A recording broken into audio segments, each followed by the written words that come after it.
Welcome back.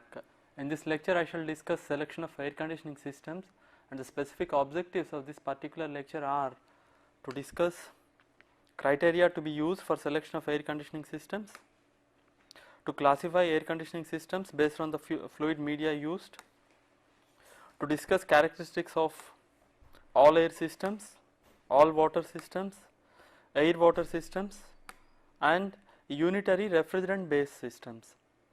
At the end of the lecture you should be able to list the factors to be considered while selecting air conditioning systems, describe major components of an air conditioning system, classify air conditioning systems, and discuss advantages, disadvantages and applications of different types of air conditioning systems. Let me give a brief introduction to an air conditioning system. An air conditioning system consists of an air conditioning plant and a thermal distribution system. Air, water or refrigerants are used as fluid media for transferring energy from the plant to the conditioned space or from the conditioned space to the plant. A thermal distribution system is required to circulate the media between the conditioned space and the plant. Another important function of the thermal distribution system is to introduce the required amount of fresh air for ventilation. Let me show a schematic of a typical air conditioning system.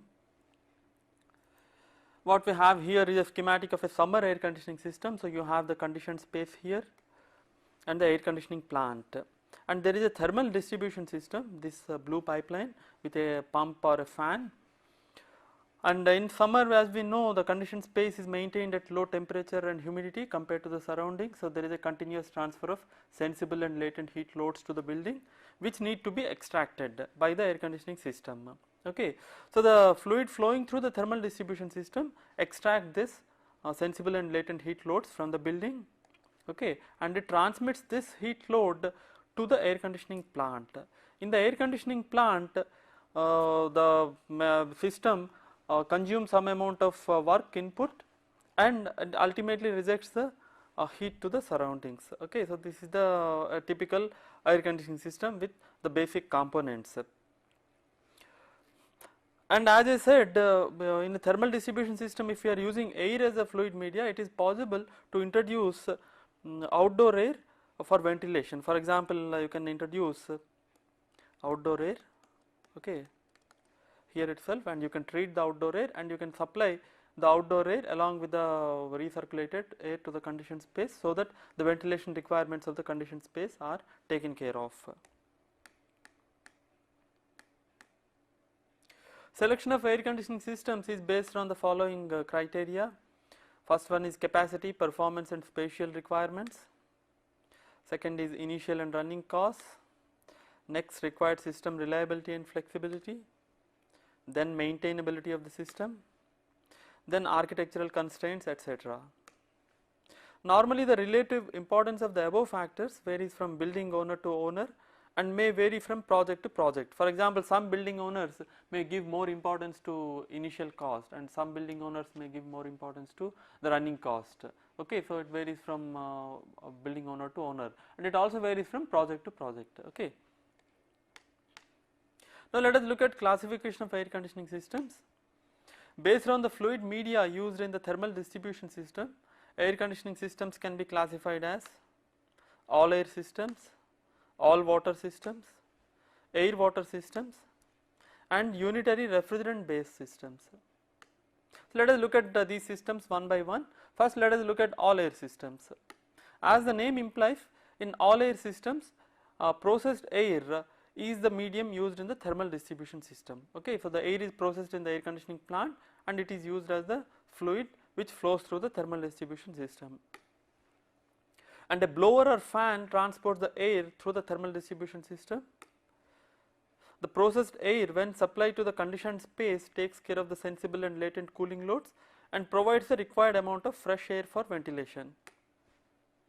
And no additional processing of air is required in the conditioned space. So these are typical characteristics of all air systems. All air systems can be further divided into single duct systems and dual duct systems. And single duct systems can be again classified into constant volume single zone systems, constant volume multiple zone systems, variable air volume systems, and the dual duct systems are classified as constant volume systems and variable air volume systems. So first let us look at single duct, constant volume, single zone systems. As the name implies, here we have a single duct. So through the duct either cold or hot air flows through the supply duct, but both do not flow at the same time. That means you do not have simultaneous flow of cold or hot air, either cold air flows or hot air flows at a given time.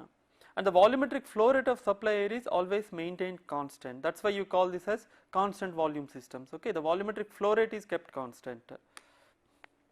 And the single zone may consist of a single room or one floor of a building consisting of several rooms. Here the term zone refers to the space which is controlled by a single thermostat. Okay, and this could be a single room or it could be a large floor of a building consisting of several rooms. And cooling and heating capacity in these systems is varied by varying the temperature and humidity ratio of the supply air, by coil control or by phase and bypass control. So let me explain this system briefly. So this picture here shows a typical constant volume single zone system.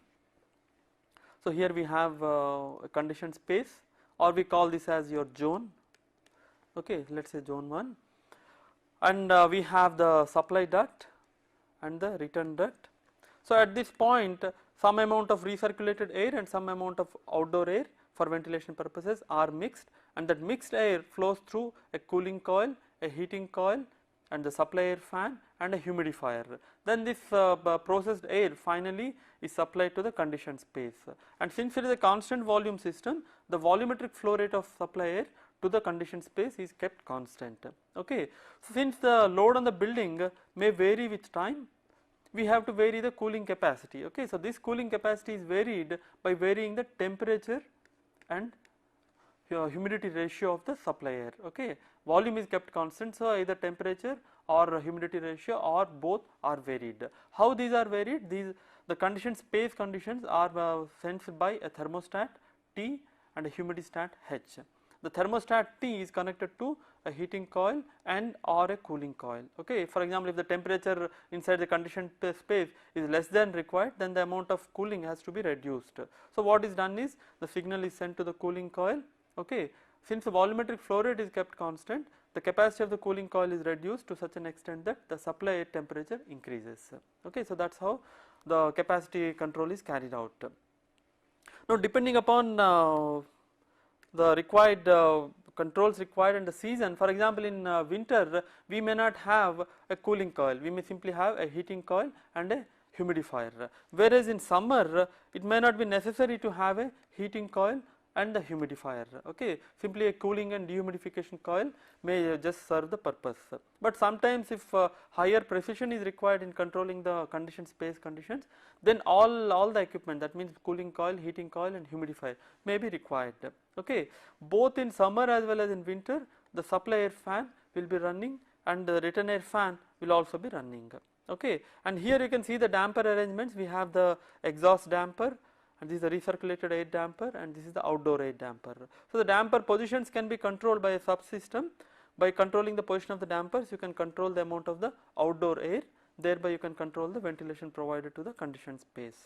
Okay, so this is a typical constant volume single zone system. As I said, you call this a single zone system because the conditioned space is monitored by a single thermostat. Okay, and this conditioned space could be a single room or it can consist of several rooms. Okay. And as I said, the cooling capacity can be varied by varying the cooling capacity of the coil. Okay, you have the coil here. For example, in summer you can vary the cooling capacity of the coil. There are two controls for varying the cooling capacity. One is what is known as the coil control. In coil control, what is done is the flow rate to the coil is controlled. That means if you are using a chilled water, then the chilled water flow rate is controlled. Okay. In the other control, what is known as phase and bypass control, this air, some amount of air is bypassed. Okay, so depending upon the conditioned space conditions. Okay, so this is what is known as bypass, phase and bypass control. Okay, and it is generally observed that space humidity can be controlled more precisely using phase and bypass control. It is difficult to control the space humidity, particularly in summer, using cooling coil control alone. And what are the applications of single duct, single zone constant volume systems? These are applied in spaces with uniform loads, such as large open areas with small external loads. That means basically for internally loaded buildings, such as theatres, auditoria, departmental stores, etc. And these are also used in spaces requiring precision controls, such as laboratories, where you have to control the temperature and humidity precisely. And you can also use multiple single zone systems in large buildings such as factories, office buildings, etc. Now let us look at single duct constant volume multiple zone systems. In these systems, all the air is cooled and dehumidified for summer or heated and humidified during winter to a given temperature and humidity ratio. A constant volume of this air is supplied to the reheat coil of each zone. In the reheat coil, the supply air temperature is increased further depending upon the load on that zone as sensed by the zone thermostat. And the reheat coil may run on either electricity or hot water. So let me show the schematic of this system. So we have here a single duct constant volume system with multiple zones and reheat coils. You can see that this system is almost similar as far as this portion is concerned, because you have the return air fan, supply air fan, cooling coil, heating coil, or the humidifier, and all these dampers. Okay. Only difference is that this system now caters to several zones. Okay, several zones with different requirements. For example, zone 1, zone 2, zone 3, like that. Okay. So to each zone, what is done is the flow rate is kept constant to each zone. For example, zone 1, the flow rate is V1, zone 2 flow rate is V2, zone 3 flow rate is V3, like that. Okay, the volumetric flow rate of supply air is kept constant to each zone. So depending upon the load of each zone, the supply air temperature at this point is varied by varying the capacity of this reheat coil. Okay, reheat coil. In the reheat coil, what is done is either hot water, okay, hot water or steam or an electrical heater are used for reheating the air. Okay, and the capacity of the reheat coil is controlled by the zone thermostat here. For example, if you want to reduce the capacity for a particular zone, then you have to increase the reheat so that the temperature at this point will be higher.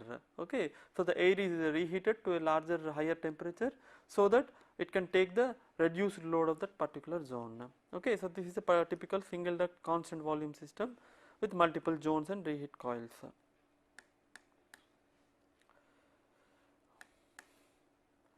And what are the advantages of this kind of systems? The advantages are they occupy relatively small space because we have a single duct, and excellent temperature and humidity control over a wide range of zone loads. It is possible to control very precisely the temperature and humidity control, okay.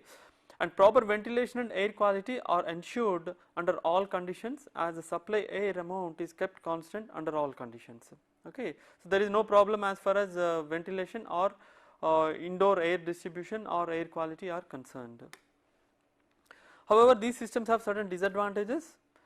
They consume higher energy. Okay, why do they consume higher energy? For example, in this reheat systems, what we are doing is, for example, if you are using it for summer, you have to cool and dehumidify the air to a minimum temperature so that it can take care of the maximum load. Okay. Now, if the load on a particular zone is not maximum but it is only a part load, then what is done is this cold air is heated, okay, so that it can take the reduced load. So what we are doing in this process is, first we are consuming energy in the process of cooling and dehumidification of the air to a very low temperature. Again we are consuming energy for heating the air. Okay, so you are losing energy at both places. So as a result, these systems consume relatively higher energy compared to other systems. Okay. However, you can reduce the energy consumption of these systems if you can design and if you can select the controls in such a way that at any given time at least one reheat coil is switched off. Okay, so that way you can reduce the energy consumption. You can also reduce the energy consumption by using waste heat in reheat coils. For example, solar heat or heat rejected from the condensers. Okay, thereby you can reduce the energy consumption somewhat. Okay. And another disadvantage of this system is that simultaneous cooling and heating is not possible. For example, if zone 1 requires cooling whereas zone 2 requires heating, that is not possible using the single duct systems. Next, let us look at single duct variable air volume systems. Variable air volume systems are quite popular. They are also called as VAV systems. As the name implies, in these systems a variable air volume of air is supplied to each zone in a multiple zone system, and supply air temperature is kept constant. In the constant volume system, volumetric flow rate is kept constant and supply air temperature is varied, whereas in variable air volume system volumetric flow rate is varied, whereas the supply air temperature is kept constant. The amount of air supplied to each zone is controlled by a zone damper, which in turn is controlled by the zone thermostat. So let me show the schematic of this. So you have here the schematic of a single duct multiple zone variable air volume system. So you have several zones, zone 1, zone 2, like that. Again you have the return air duct and supply air duct and a cooling coil. I am talking about cooling, let us say, for that means for summer air conditioning. So air is cooled and humidified to a particular temperature and humidity ratio, let us say Tn humidity ratio, using the cooling coil, and this air is supplied to different zones using this fan, supply fan. Okay. So to each zone the temperature and humidity ratio are constant. Okay. However, each zone may have different loads. Okay. So these different loads are taken care by varying the volumetric flow rate. Okay. The volumetric flow rate of air is varied to each zone depending upon the load. How the volumetric flow rate is varied? The volumetric flow rate is varied by using a zone damper. So if you change the position of the zone damper, then the amount of air flowing into that particular zone changes, and the position of this zone damper is controlled by the zone thermostat. For example, if the temperature inside the zone 1 drops, let us say, because of the reduced load, then the capacity also has to be dropped. So the capacity is dropped by reducing the flow rate through the zone damper. Okay, so the thermostat senses the lower temperature and it closes the zone damper, so that less amount of air enters into the zone, thereby it meets the required reduced load. Okay, so the same thing happens in different zones. That is why you call it as variable air volume system. Variable air volume systems offer the following features: lower energy consumption as air is not first cooled to low temperature then heated. Okay, so unlike in reheat systems, what we have done, we have cooled the air very much, okay, to a very low temperature, and then we have heated it. So as I said, we are losing energy at two places, first for cooling and then for heating. Okay, so this problem is not there in variable air volume systems. In variable air volume systems, what we are doing is we are not cooling and heating, we are only cooling. Okay, then we are controlling the capacity by controlling the volumetric flow rate. Okay, so thereby you don't have any reheat coils here. Okay, since you are controlling the volumetric flow rate by keeping the temperature constant, the energy consumption because of cooling will be same, but there is no energy consumption because of reheating, because you don't have any reheat coils. Okay, that is the reason why VAV systems are becoming increasingly popular, because of their energy efficiency. Okay, so another advantage is that the energy consumption of the fans is also lower, as air flow rate is varied according to the building load. If the building load is less, then air flow rate will be less. If the air flow rate is less, the power consumption of the fan will be less. Okay, so that is how you get energy benefits both from the plant as well as from the fans. However, they have certain disadvantages. If the flow rate is too low, for example, when the load is very light, then the volumetric flow rate to that particular room may be very low. Okay, if it is very low, then the ventilation and room air distribution may be inadequate. Okay, so this may affect the indoor air quality of that particular building. Okay, this is a serious problem with VAV systems.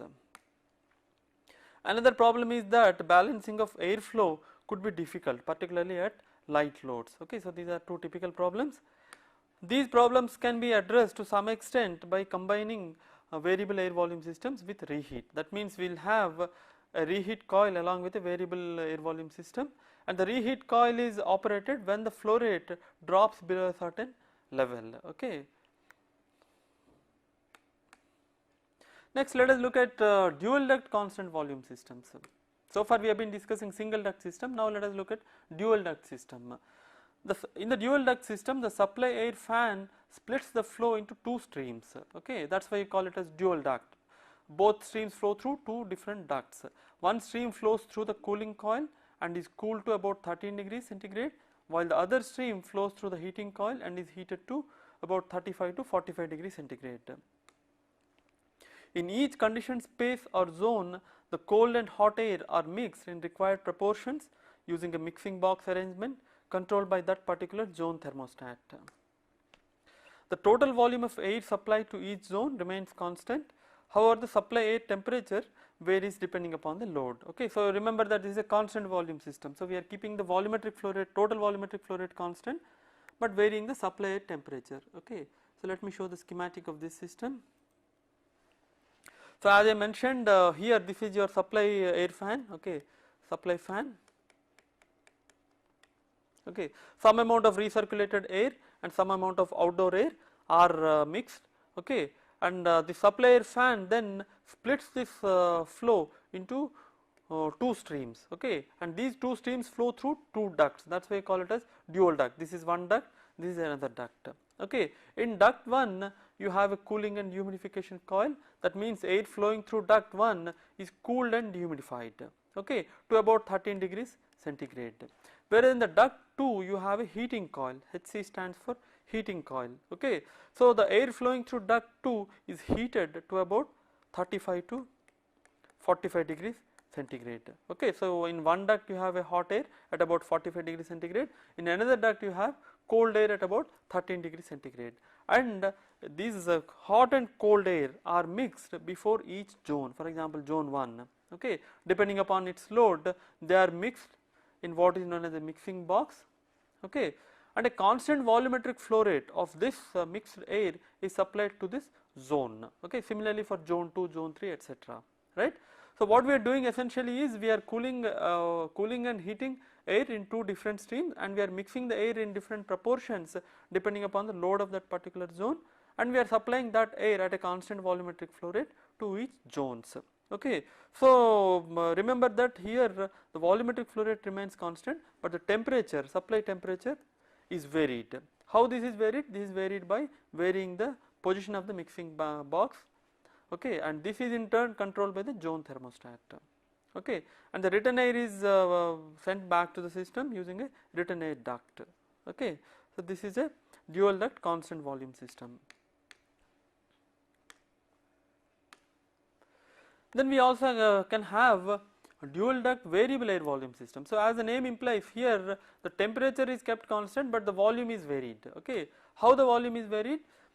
These systems are similar to dual duct constant volume systems, with the only difference that instead of maintaining constant flow rates to each zone, the mixing boxes reduce the air flow rate as the load on the zone drops. Okay, so this is the difference between dual duct variable air volume and dual duct constant volume systems.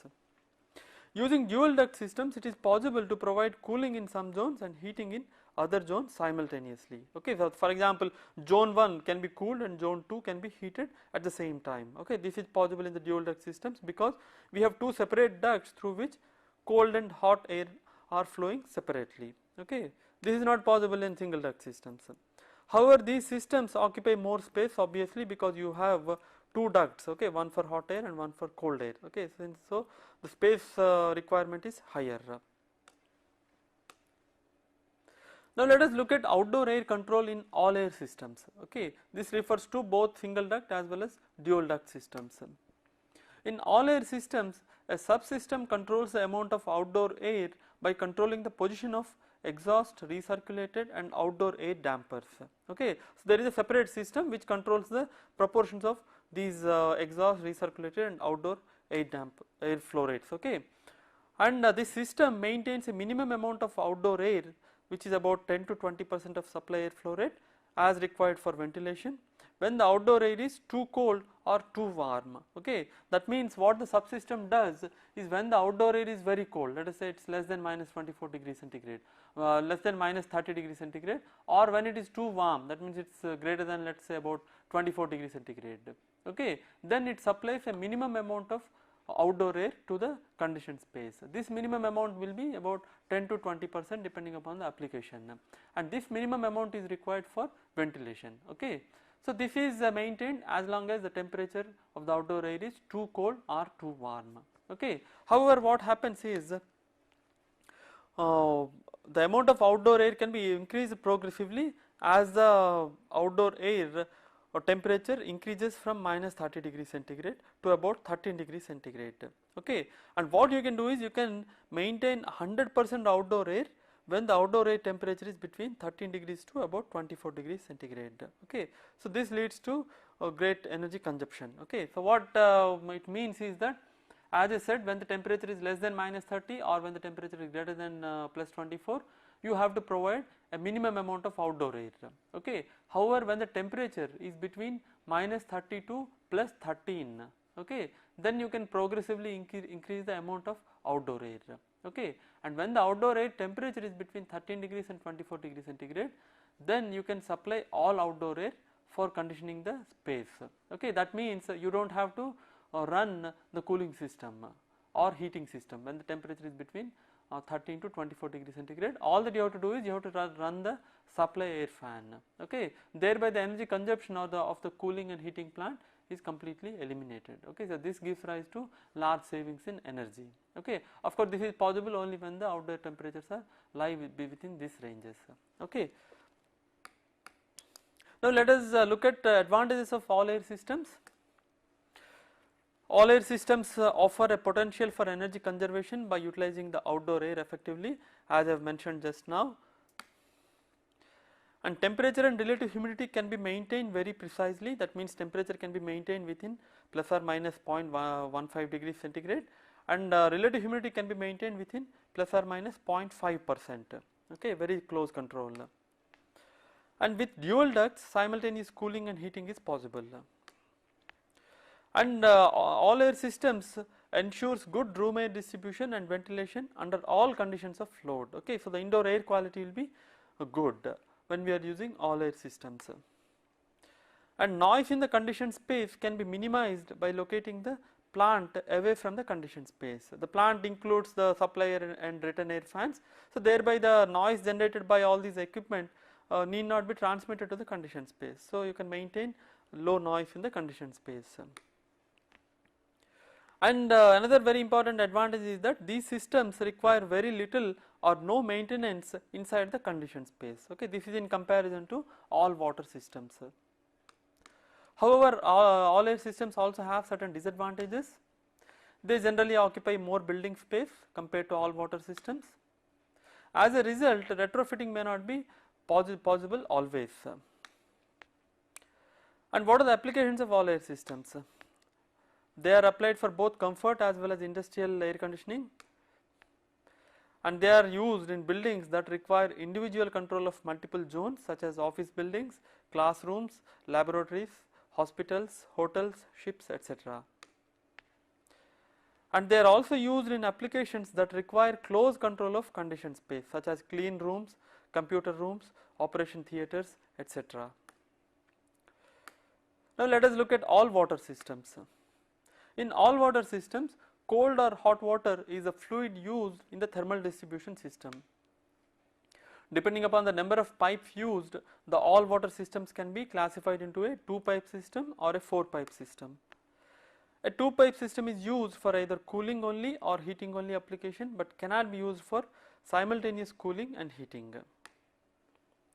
And in all water systems, a pressure relief valve PRV is installed in the water line for maintaining balanced flow rate. Okay, so let me show a typical 2-pipe system.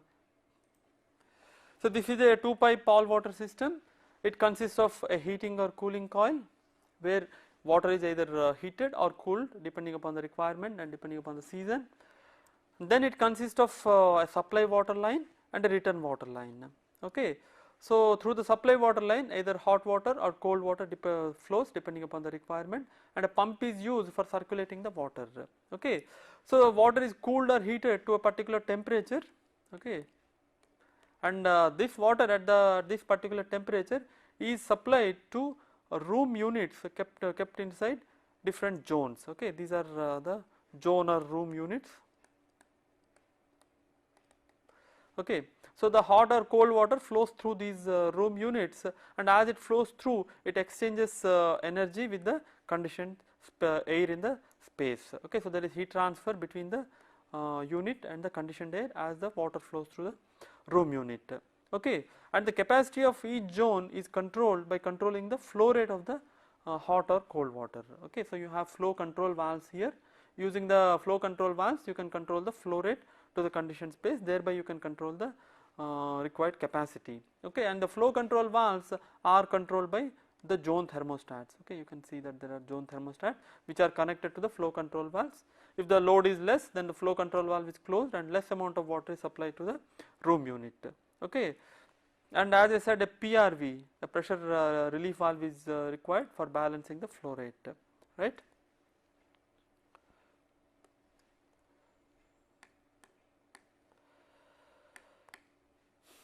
A 4-pipe system consists of 2 supply pipelines, one for cold water and one for hot water. Okay. In a 2-pipe system, we just had one supply line and one return line, whereas in a 4-pipe system, you have 2 supply lines and 2 return lines.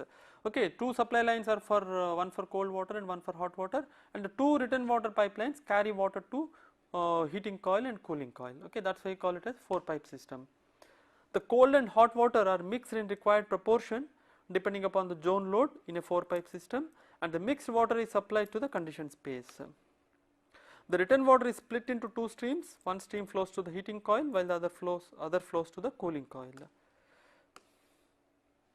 Now heat transfer between the cold and hot water and the conditioned space takes place either by convection, conduction or radiation or a combination of these.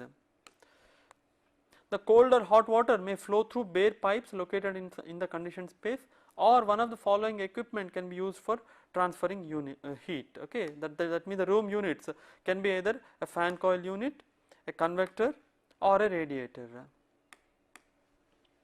Fan coil units for domestic applications are available in the airflow range of 100 to 600 liter per second with multi-speed high efficiency fans.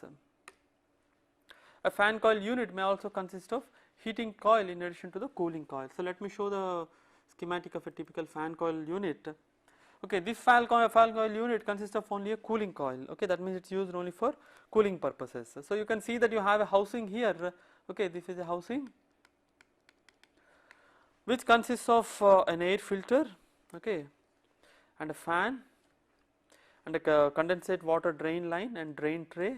Okay, this is a tray. Then you have the cooling coil here. Okay, so this is your fin tube cooling coil, and these are the connections for cold water. Okay, cold water enters for example through this one and leaves through this, or it enters through this and leaves through this. Okay, and the as the name implies, the cooling coil is typically a plate fin and tube type cooling coil. So the fan draws the warm air from the conditioned space. Okay, the warm air from the conditioned space flows into the fan coil unit. It is filtered as it flows through the air filter, and this filtered air flows over the cooling coil. As it flows over the cooling coil, it gets cooled and dehumidified, and the cold air is supplied to the conditioned space where it takes care of the sensible and latent cooling loads. Okay, since there could be latent load, so there could be condensation of water. You have to provide a drain tray here, and you have to provide a drain line for draining out the condensate water. Okay, so this is a typical fan coil unit, and you can also have, in addition to a cooling coil, you can also have a heating coil. For example, you can have a heating coil here. Okay, this is a heating coil in addition to the cooling coil for a better control or for all year air conditioning. And this heating coil in a 2-pipe system will be an electrical heater, and in a 4-pipe system this is a hot water coil. Okay. Now the capacity of the fan coil unit is controlled either by controlling the water flow rate or the supply air flow rate, or both. The supply air flow rate can be controlled by controlling the fan speed. In a typical fan coil unit, separate arrangement must be made for ventilation. Unit ventilator is a fan coil unit with a provision for supplying treated outdoor air. As you have seen in a fan coil unit, there is no provision for supplying the outdoor air. So ventilation is not taken care of if you are using a fan coil unit alone. So there must be a separate provision for providing outdoor air. That means you can have a separate provision like open the windows, or you can rely on infiltration, or you can have some openings in the walls through which outdoor air can enter into the conditioned space. Okay, so this arrangement must be made separate from the fan coil unit. However, there are certain units called as unit ventilators, which are a combination of a fan coil unit and a ducting system through which treated outdoor air can be allowed into the conditioned space. Okay, such a unit is called as unit ventilator. Okay, if you are using a unit ventilator, you do not have to make separate arrangement for ventilation. Now, a convector consists of a fin tube coil through which hot or cold fluid flows. Heat transfer between the coil and surrounding air takes place by natural convection only, hence no fans are used for moving air. Convectors are very widely used for heating applications, but they are very rarely used for cooling applications. Sometimes the convectors are used in cold storages, but they are not rarely used for air conditioning applications for cooling. Okay. In a radiator, as the name implies, the heat transfer between the coil and the surrounding air is primarily by radiation. Okay, the radiation heat transfer is the primary mode.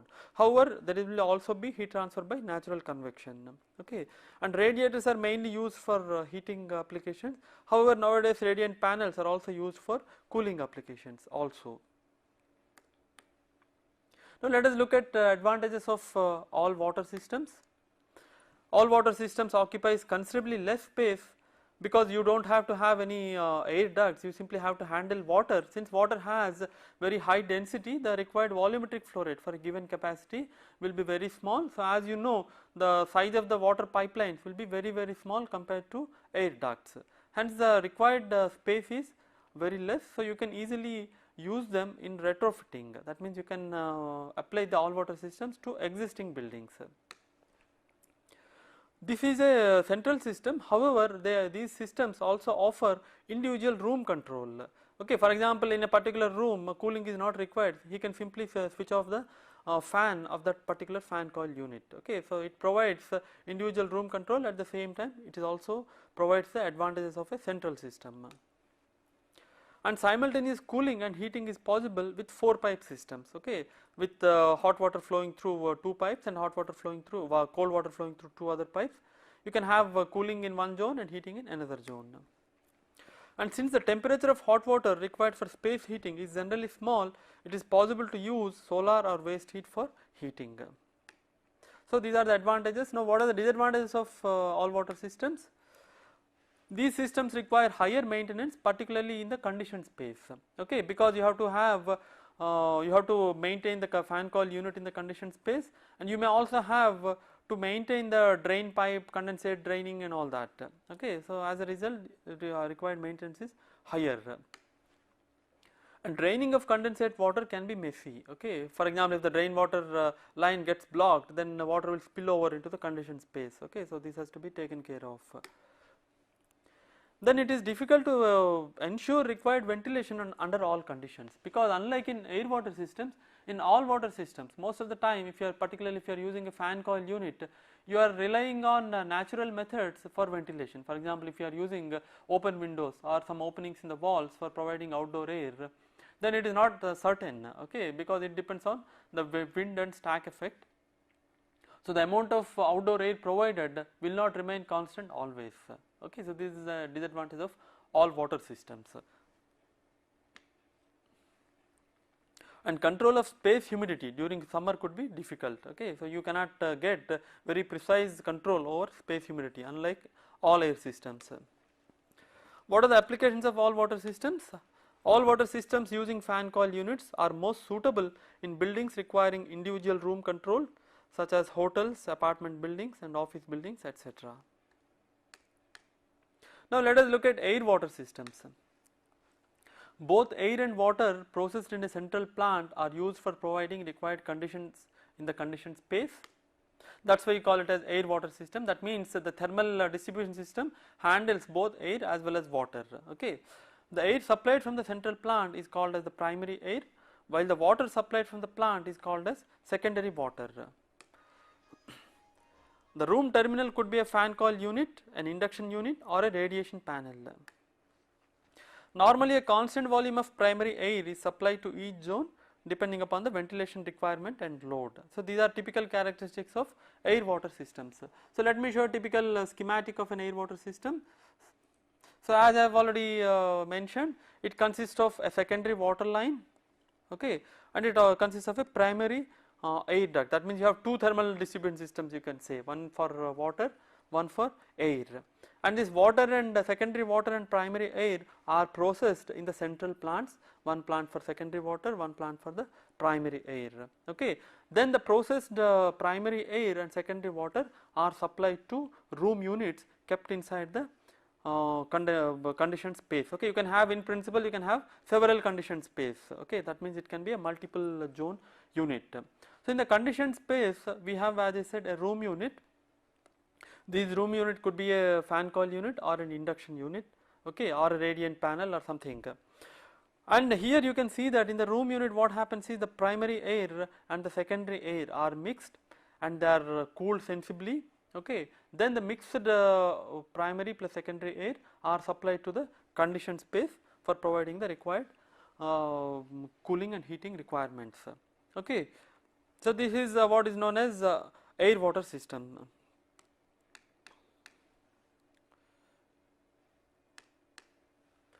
In air water systems for summer, the primary air is cooled and dehumidified in the central plant to such an extent that it can offset all the building latent load and a part of the sensible load, okay.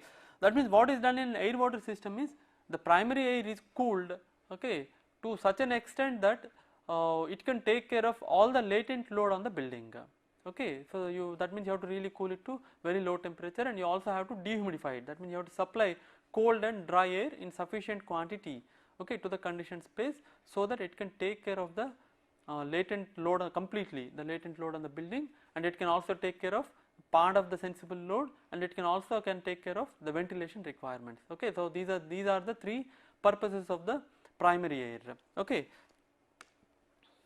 Chilled water is supplied to the conditioned space to partly offset the building sensible cooling load only. That means no condensation inside.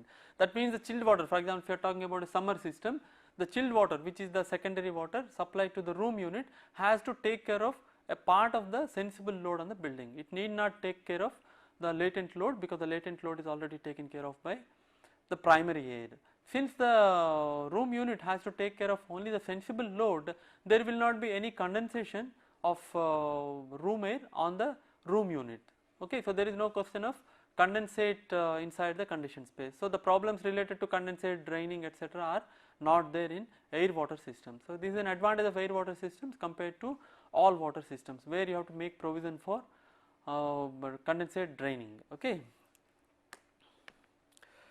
And as I said, primary air takes care of ventilation. And if you are using an induction unit, for example, I said you can use a fan coil unit or an induction unit or a radiant panel. So if you are using an induction unit, primary air supplied at medium to high pressure induces secondary air flow in the conditioned space, okay. So primary air is supplied to the room unit, which is called as an induction unit, at a medium to high pressure, okay. So as this medium to high pressure flows through the induction unit, it creates secondary flows inside the conditioned space, okay. So the room air, that means the conditioned air, which is called as secondary air, flows through the room unit because of the conditions created by the primary air, and primary air and secondary air are mixed inside the room unit, and the mixed air gets cooled sensibly in the room unit, and this mixed air is supplied to the conditioned space, okay. That is why we call it as an induction unit. Now let us look at advantages of all air water systems. Air water systems offer the following advantages. Individual zone control is possible in an economic manner using room thermostats. Space requirement is reduced as the amount of primary air supplied is less than that of all air systems, okay. So the ducts of primary air will be much smaller compared to an all air system. And positive ventilation is ensured because you are always supplying a constant volume of primary air to the conditioned space under all conditions. So ventilation is taken care of, unlike in all water systems. And the cooling coil in the conditioned space operates dry, so thereby the problems of drainage of condensate water and possibility of bacterial growth are eliminated, okay. So these are main advantages of air water systems. Now what are the disadvantages of air water systems? Operation and control are complicated because you have to control both the water as well as air. Since a constant amount of primary air is supplied to conditioned space always, and room control is only through the control of the room cooling or heating coils, shutting down the supply of primary air to unoccupied spaces is not possible. That means even if there is nobody in the conditioned space, still you have to supply a continuous amount of a constant amount of primary air. Okay, so this is actually a wastage, but you cannot help it in this kind of a system.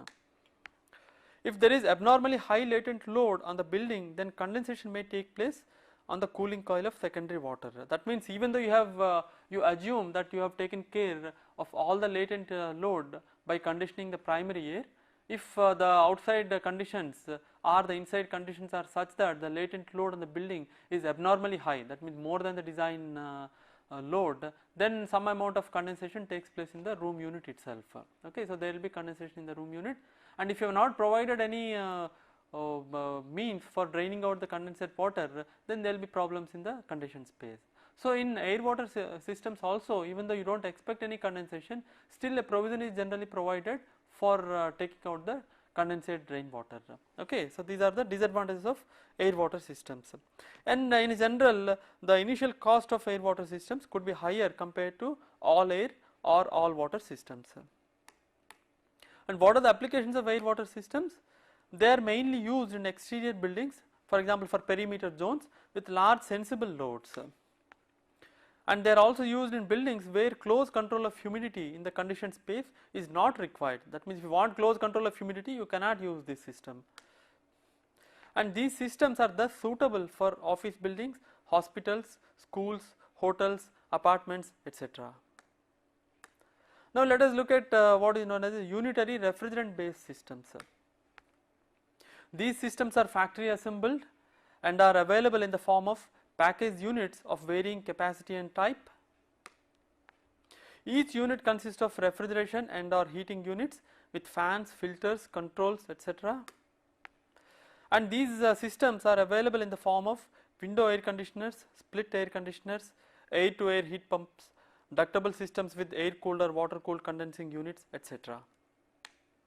And the capacities of unitary systems may range from a fraction of ton to about 100 tons for cooling. Okay, so these are the characteristics of unitary refrigerant based systems. As I said, window type room air conditioner is one important type of unitary systems, and these systems are available in capacities varying from about 0.3 ton to about 3 tons. And in the window type, both evaporator and condensers are plate, fin and tube type, and forced air convection type coils. Okay, so let me show the schematic of a typical window type air conditioning system.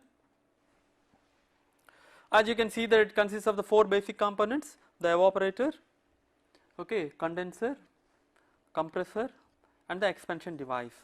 Okay, in addition to this you have an evaporator fan for circulating the conditioned space air, and you also have a condenser fan for circulating outdoor air over the condenser.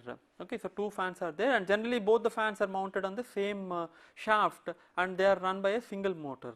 Okay, so same motor runs both the fans, and normally even though it is not shown here, the evaporator and condenser are plate, fin and tube type. Okay, so they are all finned tube type, and it is not shown here again, but normally you have a filter here. Okay, you have a filter here which filters the room air and circulates the clean air over the cooling coil and into the conditioned space. Okay, and normally I think the name window type comes into picture because these units, you can see that it is a single unit. Okay, it comes as a single unit, and these units are mounted generally in the windows. Okay, sometimes if you don't have external, if you don't have any windows, or if there is any problem, you can also make a hole in the window, a hole in the wall, and you can mount it in the wall.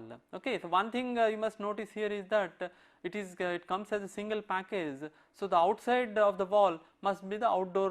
Okay, that means you must have external walls or external windows to mount these units. Okay. Now larger package units are available in capacities ranging from about 5 tons to up to about 100 tons. Okay. And the condensers in the larger systems could be either air cooled or water cooled. So let me show a typical large package unit. So this is a typical package unit with remote condensing unit. Okay, so you have a condensing unit here. The condensing unit consists of a compressor, okay, and a condenser, right. Normally the condenser is either air cooled or water cooled. Okay, this is air cooled or water cooled. If you are using an air cooled condenser, you may have to have a blower for circulating the air, and these are the refrigerant lines. Okay, this is the line that comes from the condenser, it goes to the expansion device here, from the expansion device it goes to the evaporator, okay, where it takes the heat from the surrounding air, and the vapor from the evaporator goes to the compressor, it gets compressed and goes to the condenser, and the refrigerant cycle continues. And this is the indoor unit, that means this is kept inside the conditioned space, where this can be, whereas this can be kept outside, okay, away from the indoor unit. Okay. Of course, if you are using a water cooled condenser, it is not necessary to keep it away from the indoor unit, you can in fact keep it along with the indoor unit. The same thing can be in the same package with a distributor for separating out the indoor and outdoor units. Okay. And you can also see that you have a limited ducting here. This is the connection for return air duct, and this is the connection for supply air duct. Okay. Return air from the conditioned space flows through the filter here, okay, then it gets cooled and dehumidified, and then it enters into the conditioned space. Okay, the conditioned space here could be a single room or it could be several rooms. Okay, but of course all these are controlled by a single thermostat. Okay, that means they serve only single zones, right. So this is a typical package unit. And as I said, larger systems are either constant air volume type or variable air volume type. Okay. Most of the unitary systems have a provision for supplying outdoor air for ventilation purposes. The type of capacity control depends generally on the size of the units, and the control system could be as simple thermostat based on off control as in room air conditioners, to sophisticated microprocessor based control with multiple compressors, or variable air volume control, or a combination of both. Okay, so the type of control system mainly depends upon the size of the system. And what are the advantages of unitary systems? Individual room control is simple and inexpensive. Performance of the system is guaranteed by the manufacturer. Okay, so manufacturer gives the guarantee for the performance, and system installation is very simple and it takes very less time, and operation of the system is simple and there is no need for a trained operator. Most of the time it is simply switching on and switching off. Okay, so you don't require a trained operator, and initial cost is normally low compared to central systems. So these are the advantages of these unitary package systems compared to the central systems. Central systems means all air systems, all water systems, air water systems, etc. And retrofitting is easy. Okay, so you can easily fit these systems into existing buildings. Okay, because they don't really require much space. Okay, so as a result they can be used in existing buildings. Now, what are the disadvantages of unitary systems? They have several disadvantages. The system is less flexible in terms of the airflow rate. Power consumption is normally higher, that means the COP, typical COP will be lower compared to the central systems, and the total power consumption is also will be higher compared to the central systems. And close control of humidity is generally difficult, particularly in summer.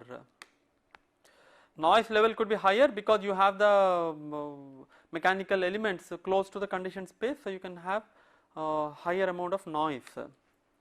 And limited ventilation capabilities. Okay, you cannot provide large amount of ventilation using these systems, and the space temperature may experience a swing if on-off control is used as in room air conditioners. Okay, the swing could be as high as 1 to 2 degrees, particularly in room air conditioners. And limited options for controlling room air distribution. Okay, so you may not be able to get perfect room air distribution using these systems. So these are the disadvantages of unitary systems.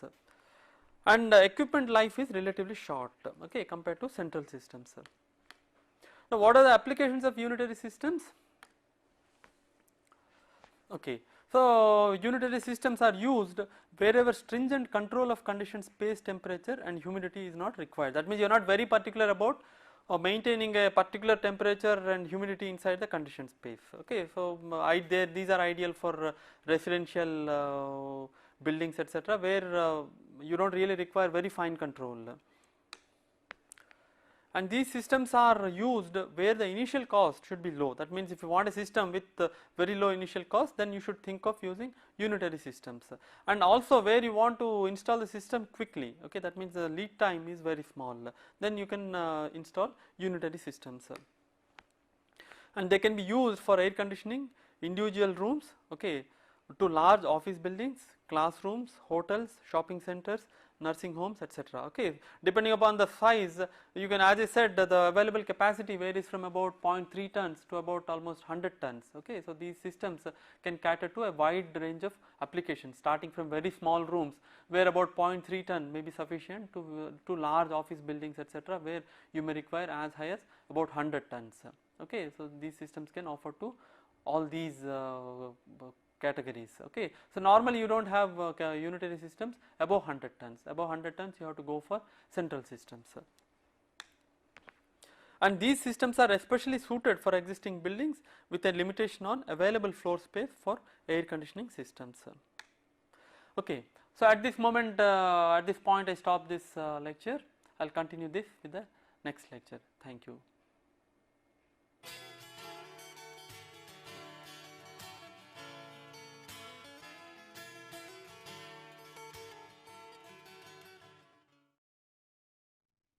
Welcome back. In this lecture, I shall discuss transmission and distribution of air. So the specific objectives of this particular lecture are to present equations for estimating fan total pressure and fan power, to estimate friction loss in circular and rectangular ducts, to estimate dynamic losses through bends, branch takeoff and entry, sudden expansion and contraction, to discuss static regain factor, and finally to discuss requirements and general rules in duct design. At the end of the lecture, you should be able to estimate fan total pressure and fan power from friction and dynamic losses, estimate friction loss in circular and rectangular ducts, estimate dynamic losses through bends, branch takeoff and entry, sudden expansion and contraction, explain the concept of static regain factor, and finally list the requirements and general rules to be followed in air conditioning duct design. So let me give a brief introduction. An air handling unit, commonly called as AHU, transmits air from the plant to the conditioned space and distributes it within the conditioned space. So this plays a major role in any air conditioning system, the AHU. A typical AHU consists of supply and return ducts with cooling and or heating coils, humidifiers, filters, etc. It also consists of supply and return air inlets and outlets. It also consists of supply fans and, if required, return fans. In an AHU, air is transmitted through various ducts and other components with the help of fans. So we need fans to distribute and transmit the air. Since the fan motor consumes a large amount of power and the duct system occupies considerable building space, the design of air transmission system is an important step in the complete design of air conditioning systems.